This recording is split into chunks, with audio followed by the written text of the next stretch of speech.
Tonight, we are talking about abortion, the Alito leak, and of course, the Misinformation Governance Board. Or can you believe what we say at all? Find out in a few minutes.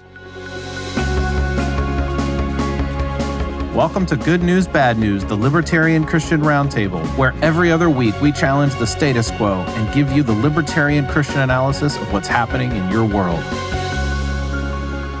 Welcome to Good News, Bad News. This is a project of the Libertarian Christian Institute. With me tonight, I'm Dr. Norman Horn, and I have with me tonight Miss Carrie Baldwin, the lovely, the wonderful, the thinker extraordinaire. We have Matthew Bellis with us as well, and Aaron Sepulveda. I can never get it right. Sorry, Aaron. You always get it right. You always get it right. I always get it right. No, don't. But except one way or another, we're all here tonight to talk about a couple of particularly pertinent topics from a Christian libertarian point of view. We hope that you enjoy this. And if you will, please make sure you like and subscribe and give us a good rating. If you're listening to this on a podcast, on your favorite pod-catching apparati, whatever.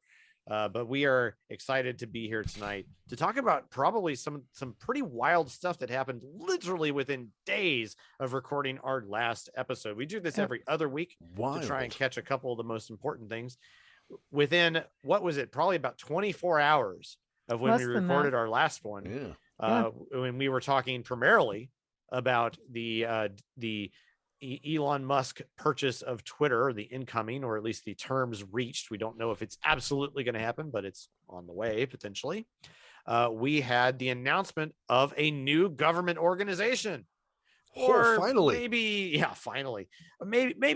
Perhaps it's not entirely fair to call it a new organization because it is housed under the DHS. And it's a smaller thing, but you never know. These things are like, malignant tumor growths. You let it start off and it'll grow into something absolutely horrible. And that is, with no further ado, the Misinformation Government Board. And no, that is not, some lady called information. It is the Misinformation Government Board, meant to try and make sure that what is being talked about online is true or something like that.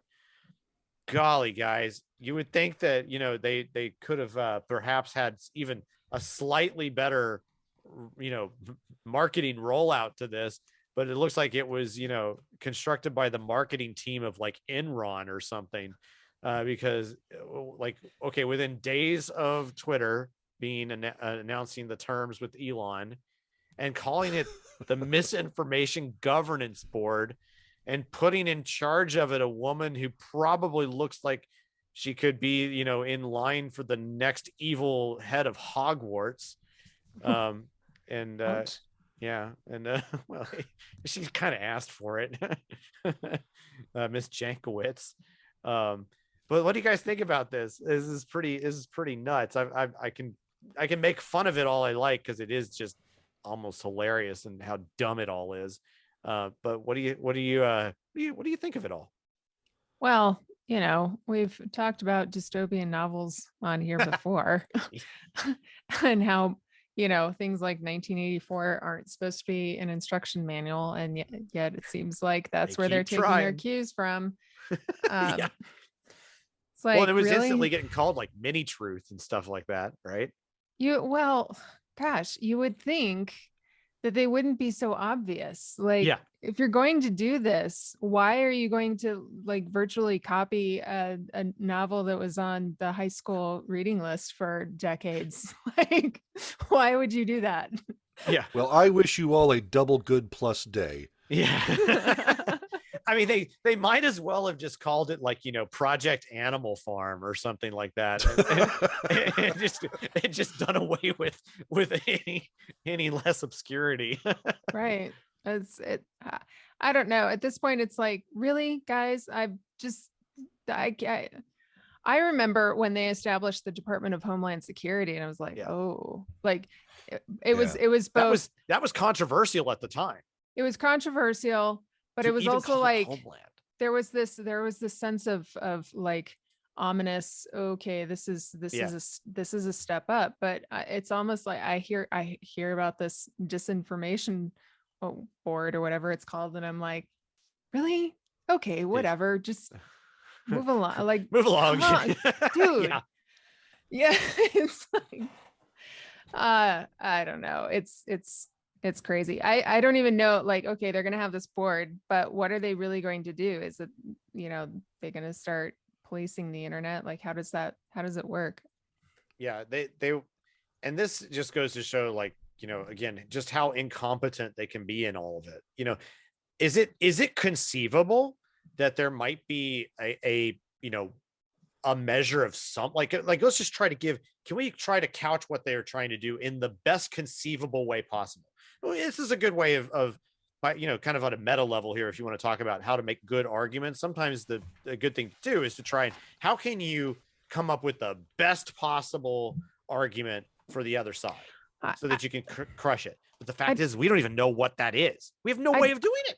I don't even know how they could, because one thing that did happen alongside of this, announcement of this board, I don't know within how many days this happened, but Bill Gates was quoted as saying that, this stuff with COVID, we didn't realize that it wasn't such a bad, I'm not quoting him correctly, or exactly, but he's like, we didn't realize that it was really just kind of like the flu, but a little different. That's pretty close paraphrase. And it's like, okay, but at the very beginning of the pandemic, you had medical professionals saying, hey, I think we're blowing this out of proportion. This doesn't look like it's any worse than the flu. And those medical professionals were being threatened with taking their licenses away. They were being shut down on the internet. And now Bill Gates is like, oh, yeah, it was basically the flu. And also we have a disinformation board. I think that really, come on. Well, yeah, I mean, the what kind of comes to mind to me is that the reason why this, like, you could conceivably like take some of the things potentially that they might have said, if you look at they did it again, the marketing on this that they put forward to try and roll this out was just like it looks like that Bernie Madoff gave them the pitch for it or something. Brother, sister, hold on a second. I just got this message in from the Governance Misinformation Board. Choco rations up 20%. So enjoy your Choco rations. Thank you. Tomorrow. I will go to my local bread shop. Have a double plus good day. Yeah, thanks. I'm glad that they're wishing me that. But you could imagine. Oh, I'm sorry. From the Misinformation Board, Choco rations are actually down 20% now. Sorry. Okay. And the war continues. Good job, brother and sister. But again, you could kind of conceivably say, like, okay, if I want to try to make the best case possible for something they might do, like I might have been able to do that if they had actually rolled out something that was like understandable, that was, actually explained what they were trying to do in a coherent fashion. But what I have to go on is already the stuff that they were doing, or the government, that is. Right. Things like taking, anybody that they defined as a dissenter or whatnot and try to take away medical licenses, right, or, crush them underneath the getting canceled from off of social media, or any of those sorts of things. So all we have to go on is that which their people are already doing through the government or through proxies in order to, squelch speech. Right. So what are we to think about that? Well, so the best case. I don't know, but brother, sister, we better hurry. We're going to be late for our 2 minutes of hate. Yeah. Okay. That's that's the last 2 minutes of the show. Don't you remember? Yeah. we have that planned. It's on the schedule. Well, it's like, why? Like I said, I'm a little dumbfounded because we have research institutes, we have think tanks, we have private organizations that fact check and that supposedly go through this and they say, yes, this is true. No, this is not quite true. Or and you even use the word true. It's just evidence supports or whatever. Mm-hmm. But that's the point, is we have a private, free market option for dealing with quote unquote misinformation and being able to filter through facts and things of that nature. Like, why do we even need a government entity to be overseeing quote unquote misinformation. Like what about the misinformation that the government puts out, like intentionally in order to mislead us? What are you talking about?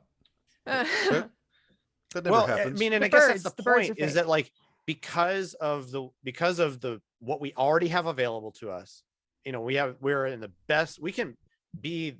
I mean, realistically, one can be about as best informed as ever in history right now, realistically. And in some sense, I always have my librarian friend from seminary. He would always say that, never has there been a shortage of information available. It's always been a matter of interpretation, right? And the ability to interpret and think that is the problem, not the lack of information. And so I mean, I always kind of keep that in the back of my mind, even when I say things like, we can be better informed than we ever have been in history, per se. Right. And like, because my librarian friend has a point. And but I guess the point being, ultimately, in this respect, that like, geez, like even if I'm going to try to make the best argument possible for what they could theoretically do that might be good, everything, like you just said, Carrie, is already provided for on the market. Right. Yeah. So I'm just thankful that our new overlords will give us good wise on Newspeak. So well, and thus, given that we don't have information, the best argument that I can put forward for them is really a pretty bad one, that they're just going to continue on with the types of policies that had already been in place and what had already been done to, via the government and their proxies, to squelch speech. And that is exactly the way it's being taken. And they're not wrong to do so, because that's all they got. So like, screw the government as usual. So I'm going to take a little contrarian view on that one, but hold on. Okay. Well, contrarian how? Because we have the most access to information. They're marginal. We have diminished in marginal utility. So we can easily, with so much information right now, we're at the negative side, that there's so much information that is more difficult to make a judgment than before. Now, that's true of the regular person. Now, imagine of a centralized secretary in Washington, D.C. trying to figure out what's true and what's not. That's exactly the same problem, but far away from when things happen. So it's worse. So yes, what some people might actually be looking at is that the fact that a lot of people have a lot of information, but it's totally wrong. Their conclusions don't follow from the premises, which is pretty normal among human beings. That's just the way human beings, the brain is built. The problem is that government agents are no different than the rest of the human beings. So they are going to struggle even more, because how far they are from where the actual information and knowledge is it's produced. Yeah, you're wrong. My love for Big Brother will bring him truth and will then give it to us. Oh my gosh. Big Brother thanks you for your service, Matthew. Yeah. New ways. Knowledge is distributed. I'm kind of wondering what this will do to just general freedom of inquiry, because what we've seen when the government tries to make policies and such, they are the last things, if they go away at all. For example, the mask mandate, it's not without a whole bunch of pain and suffering and pulling teeth, and everybody knows it's wrong, and we're just trying to get the wheels to turn in the opposite direction. And a lot of times those things get codified into law, either by legislation or precedents, and they're just false. And if they are going to be the arbiters of truth now, what is that going to do to freedom of inquiry? Yeah. So your point is well taken. That the more that the government kind of takes upon itself being the arbiter, there could be a corresponding decrease in the willingness of, if I'm reading you correctly here, there's a corresponding decrease in willingness for people to do the work, if you will. Well, there might be that, but I would say that there would be a decreased willingness to actually try to say push the Overton window. And ask questions that are outside of the box, because that's where discovery lies, is what have we not explored yet? Yeah. And if the government comes along with this misinformation board and says, well, we think the earth is flat, what is that going to do for, astronomy or geology or whatever? I mean, that's a very extreme example, but if that's what they're there for, if they are there to determine what is true, then what sort of absurdities are going to get in the way of free inquiry? Yeah. So. It's also interesting to consider, and this kind of somewhat parallels what you're saying, but like there has heretofore and this is overly generalizing the way things are, at least in the United States. And you can easily come up, I'm sure, with some stark counterexamples, but there's been a large swath of American history where, for what it's worth, the government organizations out there, when they don't tend to try and set themselves up as arbiters, they don't try to realistically set themselves up as major arbiters. A lot of times it's at least with the pretense of saying we're going after the knowledge that is evident and out there. We're going to take this peer-reviewed study. If it's something, they're going to try to deal with science in this particular way, or they're going to, the information that you could easily verify by going to this news source or something to that effect. So there's this kind of pretense of, if you wanted to, you don't just have to take our word for it. It's also out there. Now, I'm recognize they lie.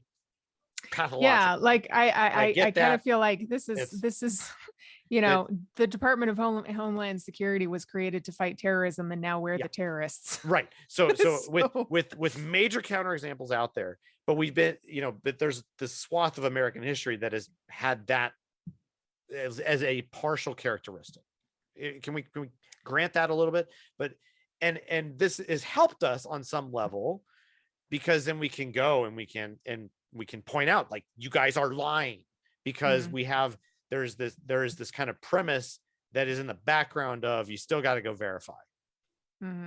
And even if, and with some stark counterexamples, you don't have, look, I'm anti-state, don't get me wrong, and all that.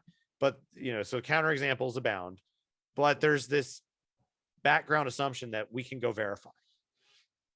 This is a point at which, though, that the script is getting flipped. Right. Is that we are going to be the arbiters now, and you're going to listen. Right. Sort of stuff. And we're seeing that more and more. And the DHS is one of them, right? Yeah. That ever since that, we could almost say that 9/11 was a inflection point in this regard. Right. And now it's just getting more and more egregious and in your face.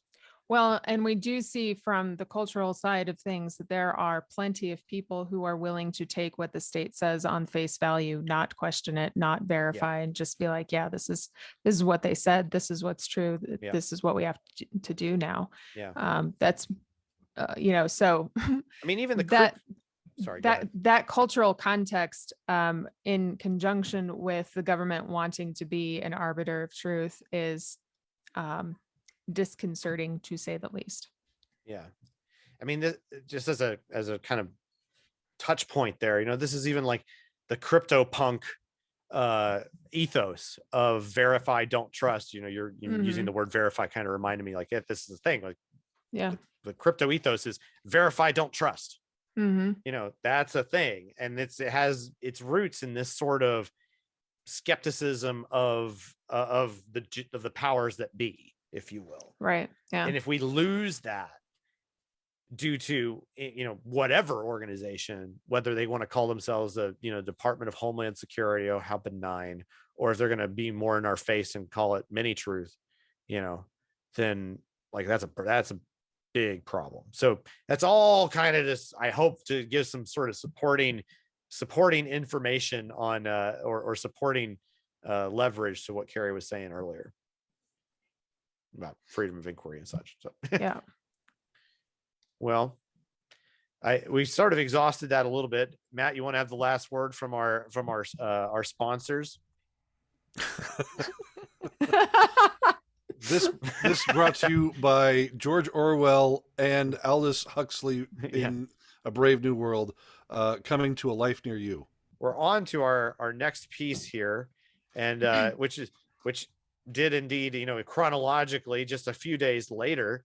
It was like literally an hour after we got off our recording. Well, but then following the announcement of Misinformation Governance Board, we had a leak of information the following Monday, which was a huge surprise. And it actually, we were actually having an internal LCI meeting, and then we all left. Right. And then within about an hour, everybody realized what was going on. And then our text messages internally to our organization just started blowing up.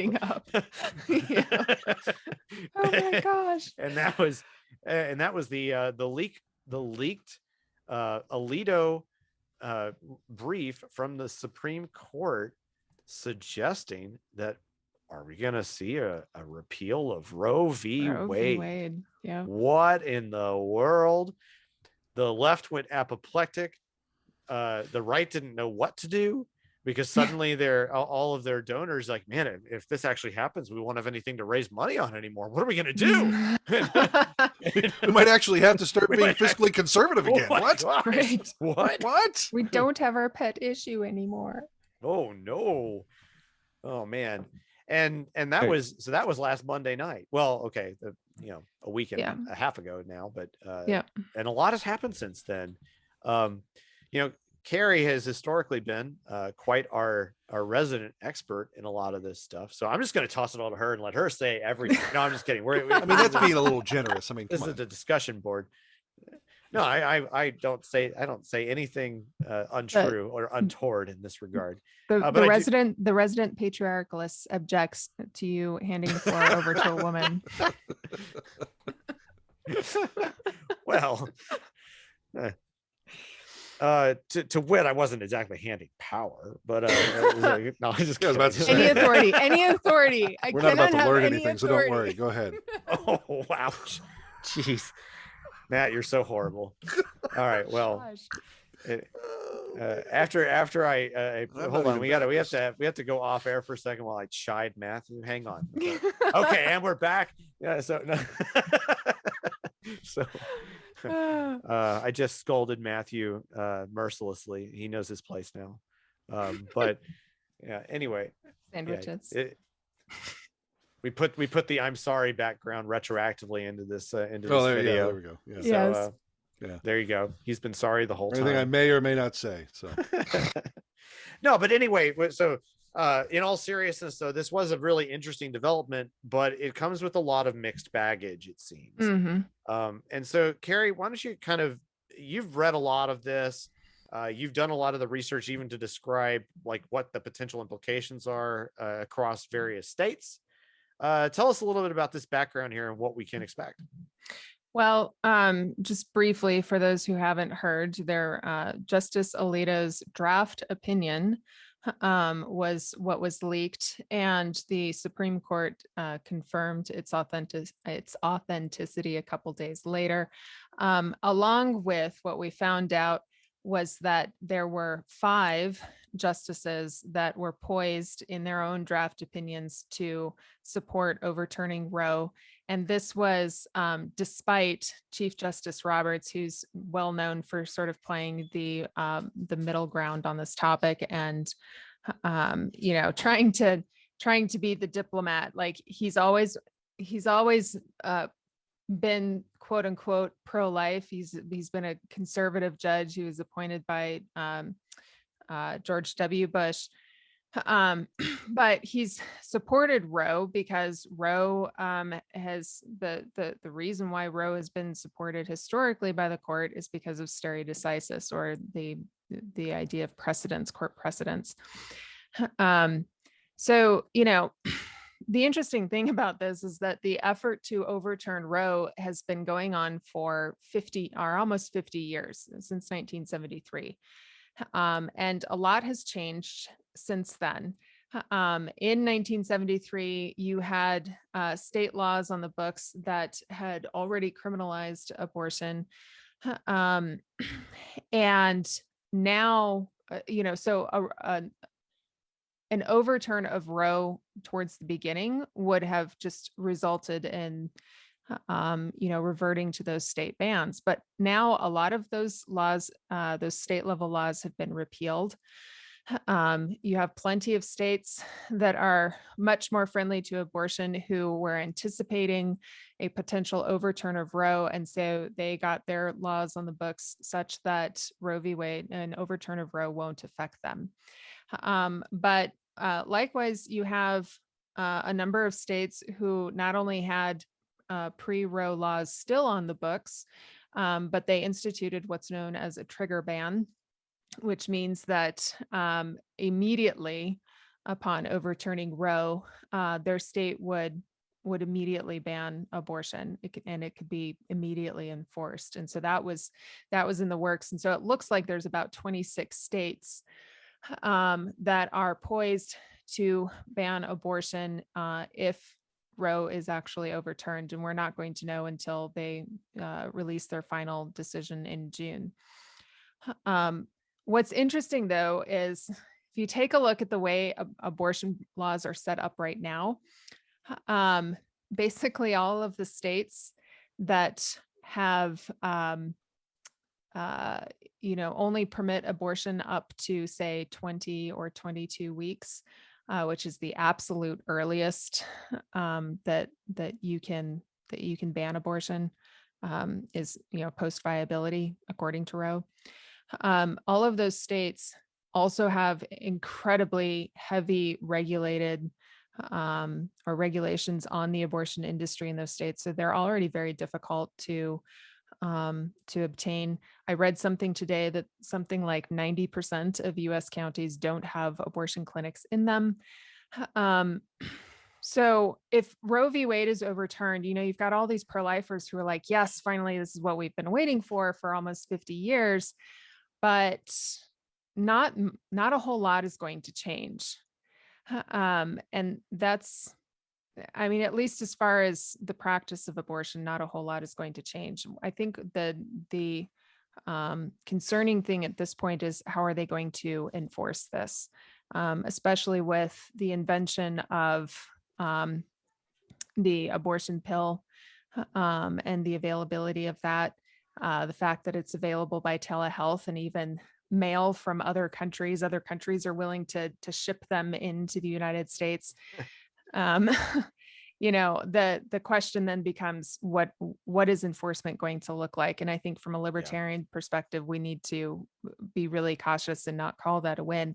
I will say, I absolutely believe that Roe v. Wade should be overturned, and not just because it permits abortion up to viability, but because it's also bad for women. It subjects a woman's liberty interest in pregnancy over her body. It subjects that to state interest first, and that's a problem in and of itself. So, and not just women, but men too, right? Yeah, birthing people. What's a man? I'm not a biologist. Yeah, whatever. It's interesting though, because before we went on here, the Senate actually had a vote that was trying to codify abortion into federal law, and it failed. Thankfully, 51-49, and Kamala Harris had to actually read out the fact that the motion failed, and it was just one of those delicious moments that you're like, I would like to watch that moment. That would be great. Yeah, they weren't even expecting that would pass. Did she sound like the motion fails? Please, just very, very just like, and the motion failed. It fails. It fails. I just want to hear like in that deepest bass tone that she has. Well, it's interesting that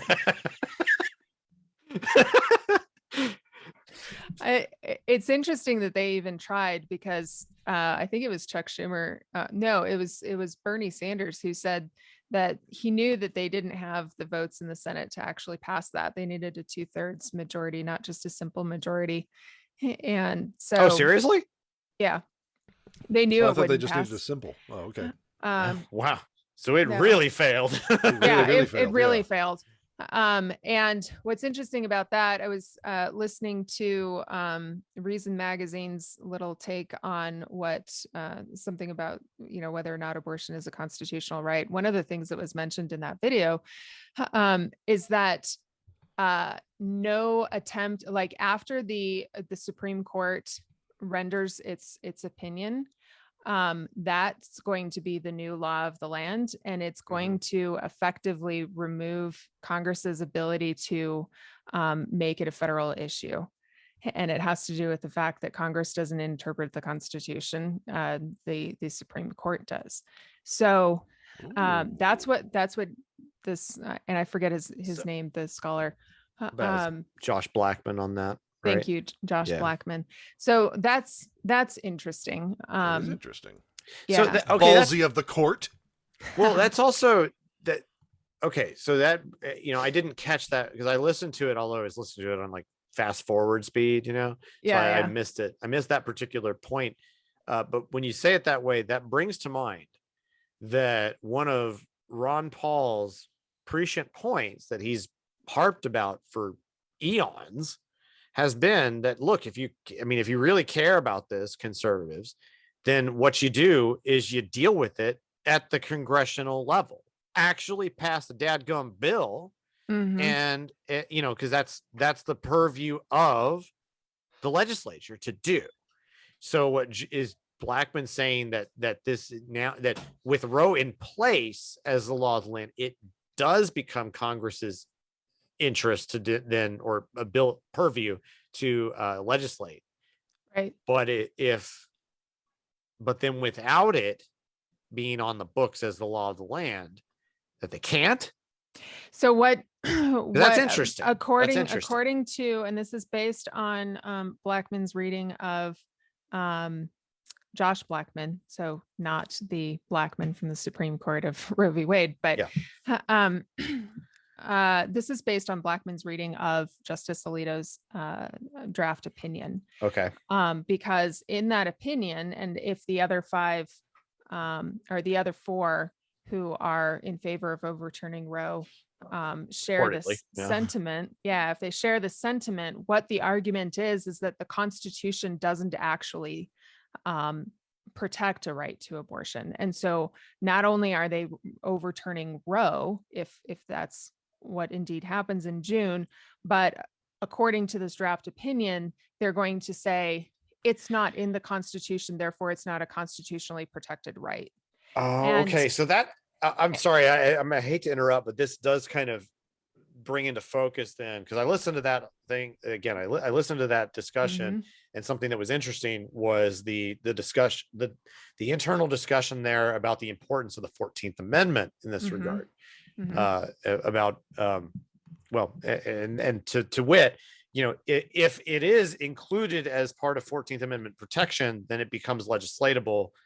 Otherwise, no, it's not. So now I'm kind of getting the gist of it all. Okay. Yeah. So prior to this whole thing, from 1973 onward, Congress could have written laws to that effect.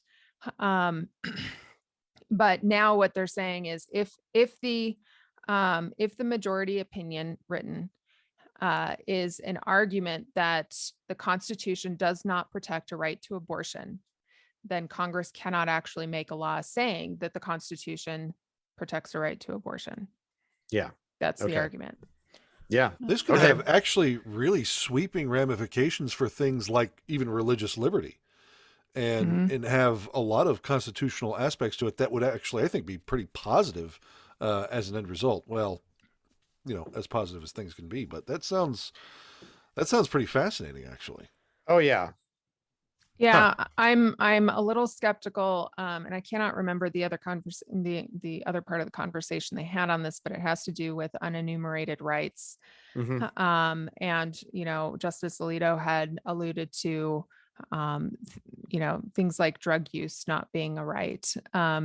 So there was some trepidation on the part of Blackman, who's at least it sounded like he was probably in favor legalizing drugs, that potentially this decision will create a precedence that says you don't actually have a right to use marijuana or to try experimental drugs or whatever.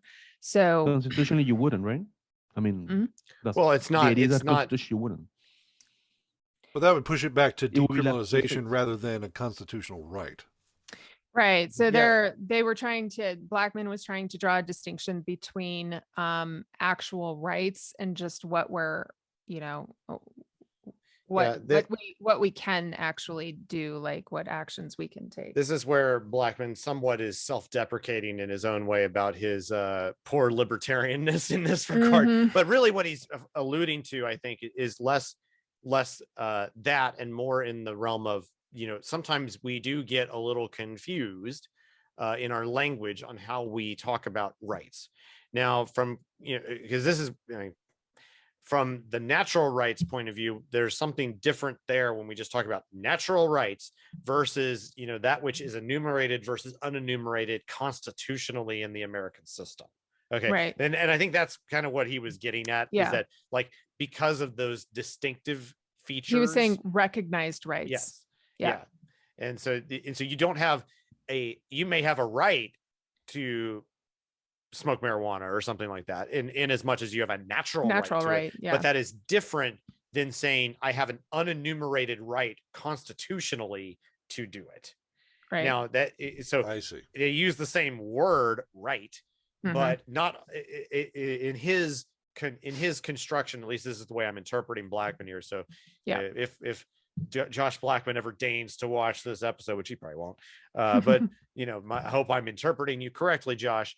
You can feel free to contact me. We'll have a great discussion on it.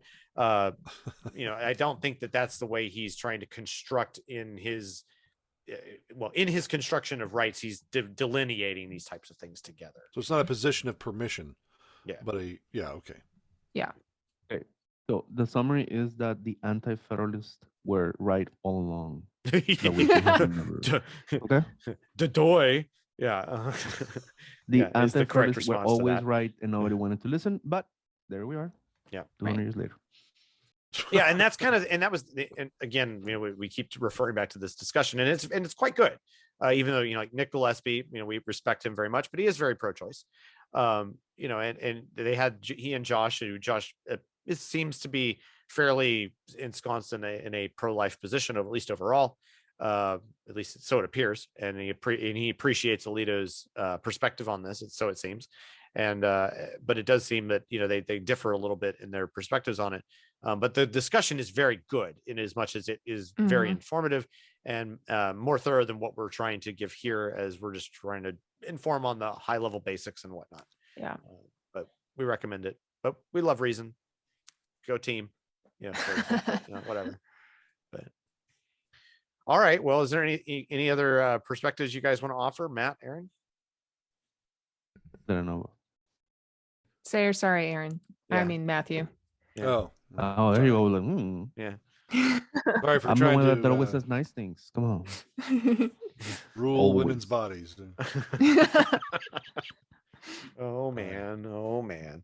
Well, and if there's nothing else you guys want to add, I think we will probably move on and probably kind of close out here. Anything else you want to throw out to our viewers and listeners here before we conclude, guys? The season finale for Picard was dumb. Oh, okay. Hot take. You heard it here first.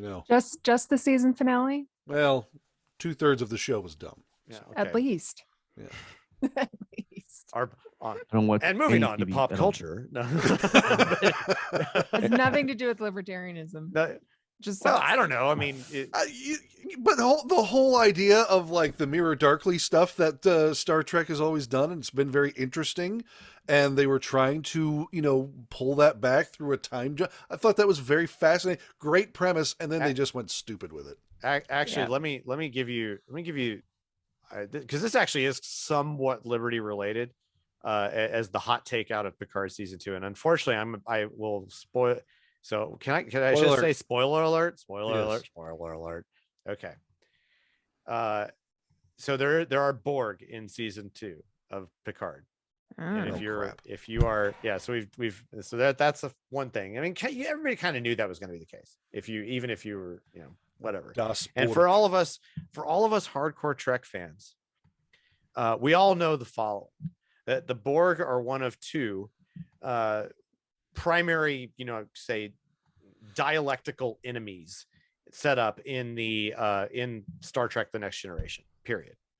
Do you like that? Dialectical enemies? No, I just realized where you're going with this, and you're right. And now I hate it even more. Yeah, I am so sorry. I'm so sorry.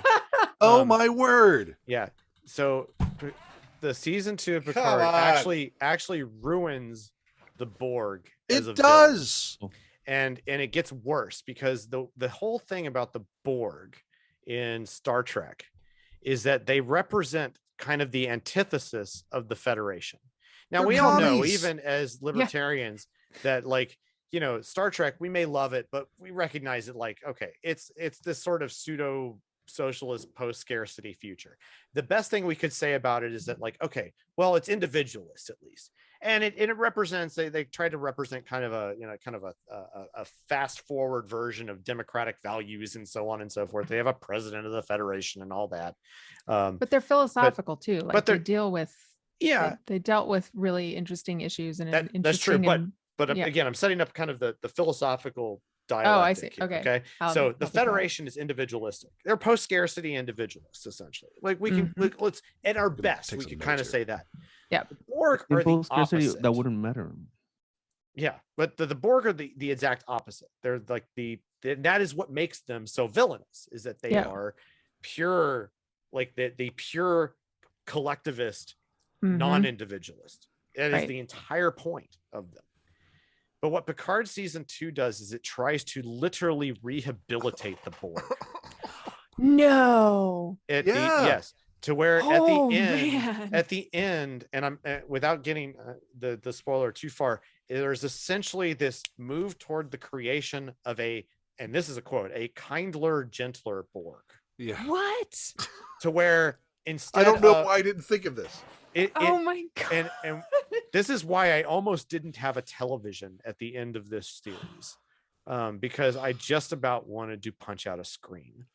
And I haven't heard anybody.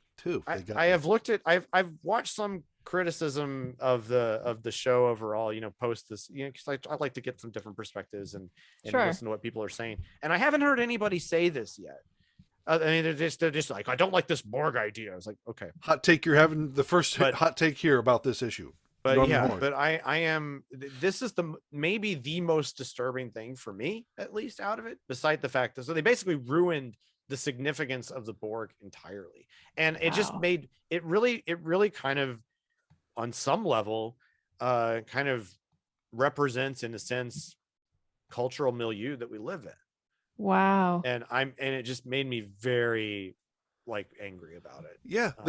Basically the Borg are the worst parts of communism, and they've just made them into this, well, now we're going to be nicer, and it's going to work out well, and people are going to want to join the Borg now. We're not going to have to take them over. We're just going to be there, and they're going to be like, I want to be a part of the Borg. It's going to be great. And it's under the guise of, you want to, maybe what we should do is we can go out and we should invite people in. We'll invite people in there. Yeah, and we could invite people in and provide them a sense of community and belonging, and to get the people who always felt like outsiders, oh my gosh. Here's the other thing, though, that I've always loved about Star Trek, though, is that whenever there is a bureaucratic crap up, it's always the higher ups. It's like the admirals and the people who are in charge of Starfleet, and all that you find the corruption, and the lone gunner captain's going to shoot it out and figure it out and set it right again, put him on the right path. This whole thing at the end, Picard himself even says, give your ship's authority over to the Queen. Well, don't spoil all of that yet. Sorry, I'm just saying. That's give it over to the ultimate enemy there. Well, presumably it's it is very confused. We already gave spoiler but that's warnings. like that's technobabble at that point, and let's just not even, we don't have to worry about. I'm more concerned with like the philosophical, like, I think that is a of it all. I don't. Well, maybe it's representative, but I think that's just the logical conclusion of what they did. The logic. Because see, the other piece that's there, like, you were like, what do they normally do? Like historically in Trek, what you do is you set up the philosophical problem, and then you have debates. Mm-hmm. Like this literally happens in the shows, right? Yeah. In the Next Generation in particular, you get this. We didn't know. Yeah, we didn't know that even at the time when we were watching, the Next Generation in the early 90s, that on some level they were trying to introduce you to some, like, here are some problems with sexuality that you might not have considered, or here are some problems with with individualism or collectivism or various things like that you might not have thought about. And then they might actually debate various things, right, that you might not have thought about. And so then they might actually like kind of debate both sides. This happens in the show, and it gets weird. And sometimes you don't know what to feel about it by the end, because it's just like, oh, I don't know. I like this guy. I like this guy too. What's going on? But it made you think. And the problem with even the way they set this up is like, maybe you could have rehabilitated the Borg in a slightly better way. But it was just this kind of like, we start off this conversation and suddenly we're now to the point of being like, oh yeah, this is fine now.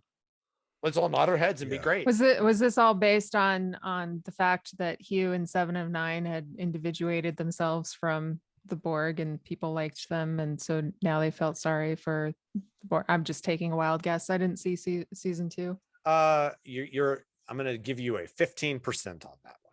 Oh, nuts. You're just like, you've got a hint of truth there, and then you're off. But okay. Fair enough. I didn't see season 2. So there was, I would say, a surprise guest star. Oh, don't do it. It was so forced and so canned. Yeah. Once again, you just want to punch a screen. Yeah. Is it LaForge? No. Well, no, we're not talking. I'll tell you after recording. Okay. We'll at least tell me all the spoilers when we're done, because I'm pretty sure I'm never going to watch it. But we can't in good conscience put that up. And Aaron doesn't care anymore. He's given up. But that's my hot take. Hey, let's end this. Yeah. On that note, now that we've screwed up Star Trek. Hey, we didn't do it. People. We didn't screw it up. Kurtzman! I didn't understand anything Norman said. Just so you know. Yeah, but that's 90% of the time anyway. And you're better for it. I know that. Yeah. All right. Aaron, you were missing out on Star Trek. Nope, nothing at all. We're playing football. And next week we dissect more sci-fi. If you actually people, if you like us talking about pop culture phenomena and this sort of stuff, let us know, because we would do it. I hear there's some really good libertarian themed sci-fi that maybe we should check out. I can wax eloquent on all sorts of crazy stuff, but used to be Star Wars, but then J.J. Abrams. Yeah, that's not in my head canon anymore. Well, how about we talk about how anarcho-capitalism is going to look like? We could do that next week on Good News, Bad News.